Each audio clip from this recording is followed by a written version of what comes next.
Hi. Hi, how are you? Very well, thank you. I'm super excited to talk about your book, and it just seems like you have a wide variety of wisdom. Some of the things that I'm curious about, like sun dance singing, Yes. sounds amazing, and I want to know about it. Okay. I'm excited. This is my first podcast interview of the year. Oh, do you have any resolutions? Just to keep looking 2020 forward. Ah, I like that. I My really like son that. came up with that. That's really cool. I like to say, keep your face pointed to the sun. So, do you have a love for the sun? I love the feeling of sun on me. I spent many, many years in southern Utah. And if you don't love the sun, you should live somewhere else. Hmm. I've definitely done some moon dancing, not There you sun go. There you dancing. go. So I was reading some of your book and I also listened to you on some other people's shows, and I love that you call it soul statements. They are like affirmations, but they seem a little bit more personal. It's so much more powerful than a normal thought because it's in your Yeah. bones and it's in your center and it's you're imbued with it and you're aligned with it. And so there's I would imagine there's some feeling that goes along with it, and feelings are what will move the needle in terms of our how we experience life and how life comes to us.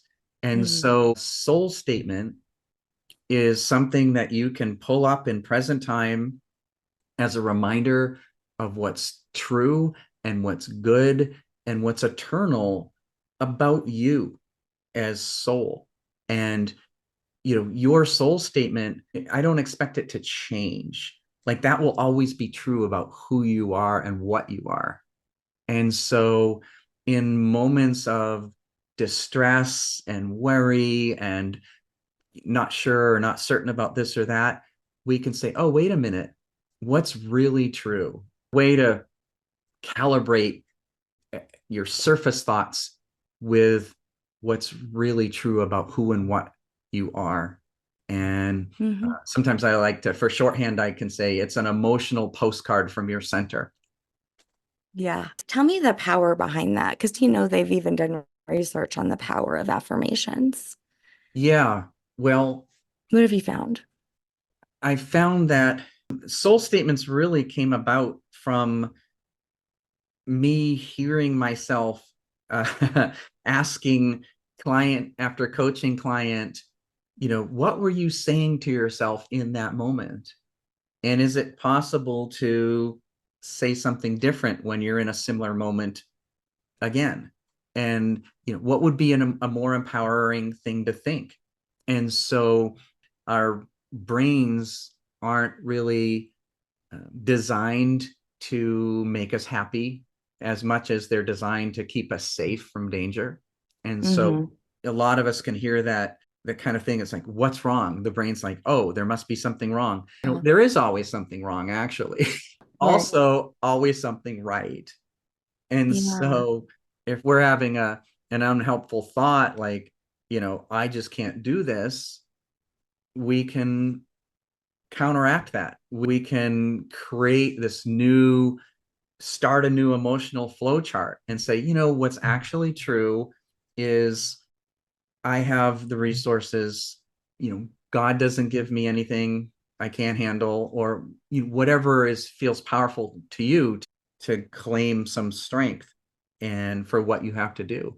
And you're giving your brain a better message, which then leads to the next thought being a little better than it otherwise would have been. And, a lot of people like to script in advance how they want to speak to themselves. Mm. So, oh, when I'm feeling afraid, I'm going to say something empowering. And I've been doing that. I mean, I grew up Catholic, so Mhm. every time I was afraid at night, as a child, even sometimes, as an adult, I would say, I plead the blood of Jesus. I mean, that is in some way a soul statement, is it not? Absolutely. Another one I like is I am a loved child of God. Yeah, it's a lot better than I plead the blood of Jesus. Well, I mean, some things just stick. yeah. Well, another one I like is I am held in God's palm. And Mm, so if we think that, if we have that thought of, oh, I'm held in God's palm, there's a feeling that comes with it. right. And that Yeah. feeling is the power.